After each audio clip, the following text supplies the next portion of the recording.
दोस्तों आपको पुणी थे स्वागत नुआ एक भिडियो जनकर यूट्यूब चैनल। आप निश्चित भाव कन्फ्यूज थे जे आम प्रकृत में कौन जाते भिडियोटी आरंभ शेष जाए देखूँ। आप निश्चित भाव जापरेंगे आम कौ जगार अच्छा बर्तमान। जदि मो चैनल नुआ अच्छा ताहले चैनल को सब्सक्राइब करने सहित लाइक शेयर कमेंट करने को जमार भूलु। ये जो चार्ट रही आपको संपूर्ण भाव बुझे ना ना ना आना ए गाई खाया जे सब भक्त जमी प्रसाद नहीं आसती गाई मान गोमाता को दान करने। गोमाता भाभी मुझे किसी प्रसाद नहीं आसी मुझे अजणा थी से मो आड़ को आसते मुझे आना आना कहते मुझे भाविली से मत मारे आसुच्ची भूल धारणा थिला। भंजनगर प्रसिद्ध गंजाम डिस्ट्रिक्ट प्रसिद्ध साई मंदिर जहाँ बहुत बड़ भंजनगर ठारे अवस्थित साई मंदिर को निश्चित भाव दर्शन करने को जीवा। जो आम दर्शन करने दर्शन करने पूर्व टे पाद धोईदेवा और मुह धोईदेवा तापर जे दर्शन करने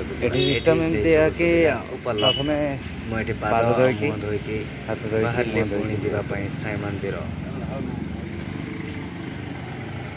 नुआ एक भिडियो आपण शिरडी साई जहाँ भंजनगर अवस्थित जनरंग चैनल रे जड़ित थिबारु धन्यवाद। आपण महादेव मंदिर देखिचंती जगन्नाथ मंदिर देखिचंती किंतु साई मंदिर फर्स्ट टाइम मुझे नहीं आसी आपण से भंजनगर ठारे जो साई मंदिर प्रसिद्ध साई मंदिर अवस्थित से साई मंदिर को शिरडी साई बाबा जहाँ आम भंजनगर ठारे दर्शन करवा समस्त को जना जे साई बाबा शिरडी रोते। देखो फ्रेंड्स साई बाबा मंदिर बहुत ही सुंदर केते चमत्कार लगुच माँ जड़े झाड़ू मार्चंती। यही मंदिर सबुदिन सकाल 5:30 खोला हुए। सकाल 5:30 काकट आलती हुए, ठीक 12टारे मध्याह्न आलती, 6टारे संध्या आलती एवं 8:30 शेष आलती। आलतीर समय आप जानते बहुत लोग पसंद करती जे आलती समय मंदिर बहुत गहली हुए से समय आसिक दर्शन करती आलती से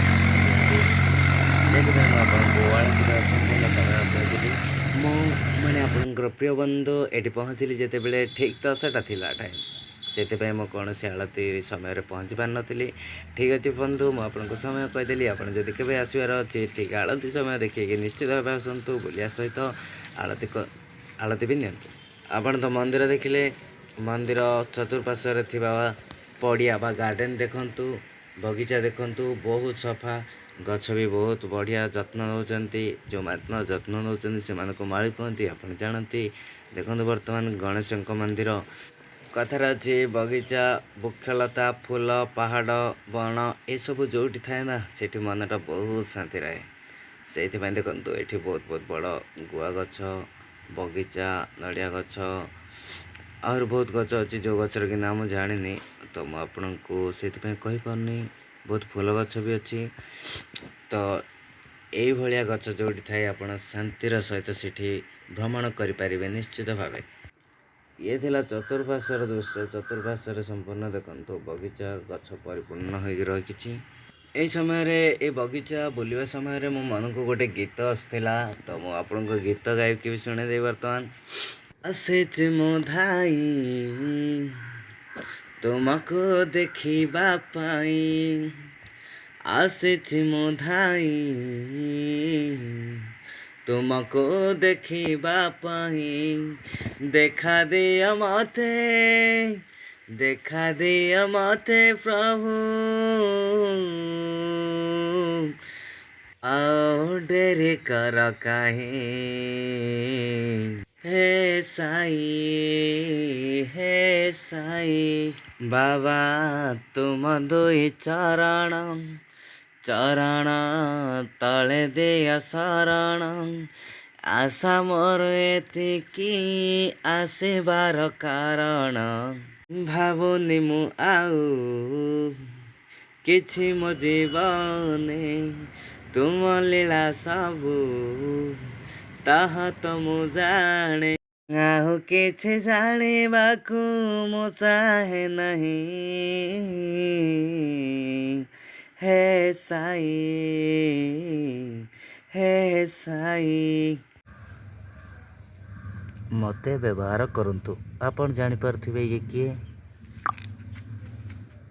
ये ठेकुआ।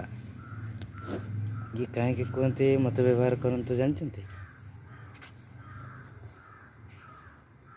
देखंतु एठी अलिया आवर्जना पड़छि से कहबार अर्थ जे मत व्यवहार करी अलिया आवर्जना सब मो पाखरे दियंतु मत दियंतु आ बाहर पकांतु नहीं अलिया करंतु नहीं सफा रखिबा सहित आपण सफारे बुलंतु।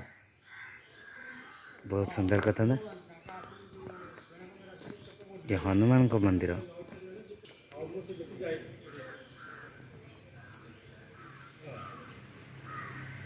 आम बुलापी जो शिरडी साई मंदिर आसते जाना चाहवा से साई मंदिर केबे तैयारी होतिला? 12 तारीख नवेम्बर मास 2009 पूज्य गुरुजी श्री चंद्र भानु सतपथी।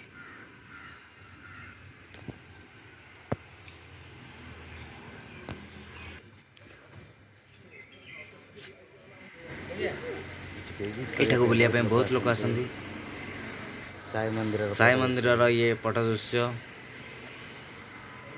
सतर कहबा गले एठी बहुत सुंदर मूर्ति रही किंतु भितर फोटो उठेबा मना से फोटो उठे पार नहीं बाहर वीडियो कर दूची।